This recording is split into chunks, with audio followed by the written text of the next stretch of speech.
প্রত্যেক পোর্টালে কাজ করার সুযোগ হয়। ওইখানেও দীর্ঘ সময় কাজ করতে পারি না, মাত্র 6 থেকে 7 মাস কাজ করার পরে ওই অনলাইনটা এই শৈলা সরকার পুরো অনুষ্ঠানে আমি প্রেস ক্লাবের সাধারণ সম্পাদক হিসেবে সঞ্চালনায় থাকছি।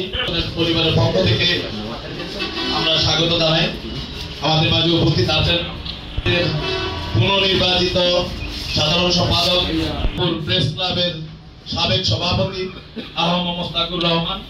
আমাদের মাঝে উপস্থিত আছেন সহজ জামাতের সভাপতি আবুল বারা নিশান ভাই। উপস্থিত আছেন সাধারণ নতুন প্রতিনিধি রাকিব হোসেন রনিকে তার স্বাগত বক্তব্য উপস্থাপন করার জন্য অনুরোধ করছি। 20 বছর পদার্পণ উপলক্ষে আয়োজিত অনুষ্ঠানে আমার দাওয়াতে যারা উপস্থিত হয়েছেন সবার কাছে আমি কৃতজ্ঞ যে আমি আসলে এত বড় আশা করি নাই যে আমার ডাকে সাড়া দিবেন সবাই, বিশেষ করে